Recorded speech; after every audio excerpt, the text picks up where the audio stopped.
Shedeur made some quality throws as well. Yeah, he did a really nice job. So you're going to see here, this is off a levels concept. This is going to end up being, he gets to the second level. So he does a really nice job of getting to the second level.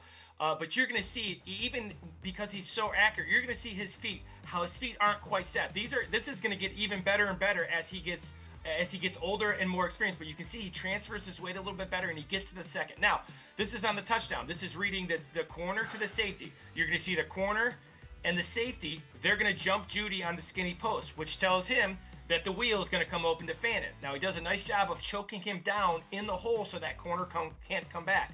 That's really good football, and you're going to see his feet once again. He does a good job of stepping up and not fading back and delivering a really good football. So when his footwork is right and his eyes are right, he throws a really good football. Again, this is really impressive stuff.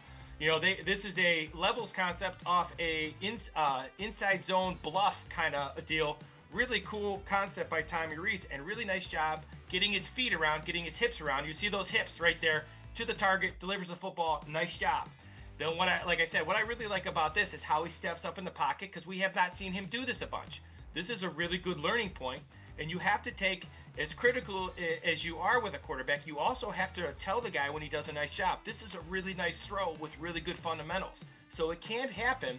And the thing that separates quarterbacks is, can they consistently do this? And to say that he can do it and he's going to be a star, or he can't do it and he's going to be terrible, that's not something you can say just yet, in my opinion. He's got a lot of work to do, but he seems like, I watch him practice every day. He seems like a guy who's interested in doing this. So I think both of these kids have a much bigger upside than most, and we'll see what happens. But I thought these are two really quality throws against a really quality defense, trying to show him different looks. Yeah, the one thing about Sanders, I want to see more of him, because I think the ceiling is much higher than it is with Dillon Gabriel.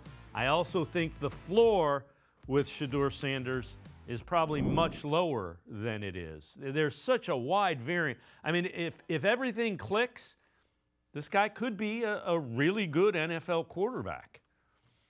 Yeah, it's really interesting. So, that to me, everything that everybody says about Dillon, everything says about Shedeur, when you factor in drops and pass protection and sometimes play calling, because we all screw that up as offensive coordinators sometimes, and the weather and the rain and the wind and all the things that we've talked about, you and I have talked about for weeks, those are all real things for a young quarterback. And when you're learning the game at this level, those things all have a big part in it. So whoever their quarterback is, they got to go out and they got to get some people around them. And I think for Shedeur Sanders and for Dillon Gabriel, this is not about those two competing against each other. It's about finding a quarterback that can be comparable and do what he needs to do in this offense so the Browns can win more football games. And I thought of all the things that Shedeur struggled with in this past game, it was his impact on his teammates. He just didn't have the energy, didn't kind of give the energy to his teammates that he did in his first start against the Raiders. That's something he's going to learn too. So once again, I like to call it as I see it. And I had Shedeur going high in the draft. I really like Dillon Gabriel.